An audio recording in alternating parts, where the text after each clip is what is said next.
তোমরা যারা নামাজ পড়ে না তাদের তো বলতে হবে নামাজ পড়ো, নামাজ পড়া ব্যতীত এই দুনিয়া এবং পরকালে কোনো অস্তিত্ব নেই আমাদের।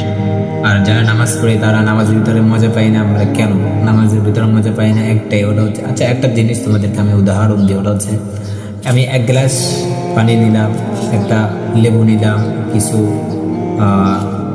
গুড় নিলাম, যে ট্যাঙের গুড়, ওটা শরবতের জন্য আর কি, সব দিলাম।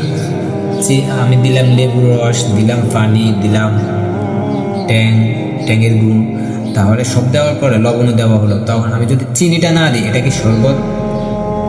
যদিও এটাকে শরবত বলা হইব, কিন্তু এটা খাইতে কি শরবতের মতন লাগবে না। এটার নাম থাকবে কি শরবত, কালারটা শরবতের আসবে, তাই এটার নাম হয়ে যাবে শরবত।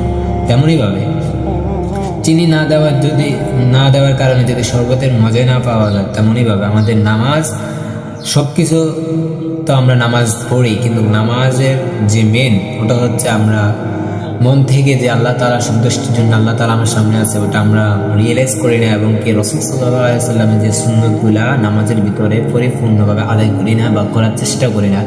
তেমনইভাবে দেখতে দেখা যায় আমাদের নামাজ, কিন্তু আসলে ভিতরে আমাদের নামাজ পরিপূর্ণ ফাঁকা। তেমনইভাবে আমাদের নামাজ পরিপূর্ণ ফাঁকা থাকে, তাই আমরা নামাজের স্বাদ পাই না। রাসূল সাল্লাল্লাহু আলাইহি ওয়াসাল্লামের প্রত্যেকটা সুন্নতকে নামাজের ভিতরে আনার চেষ্টা করি, যে সুন্নতগুলো রাসূল সাল্লাল্লাহু আলাইহি ওয়াসাল্লাম নামাজের ভিতরে আদায় করতেন। সুবহানা রাব্বিয়াল আলা, সুবহানা রাব্বিয়াল আযীম কতবার পড়তেন? 3 বার 5 বার, সুন্দরভাবে ধীরে ধীরে পড়তেন, এবং রুকুতে উঠে সুন্দরভাবে দাঁড়াইয়া দেরি করতেন।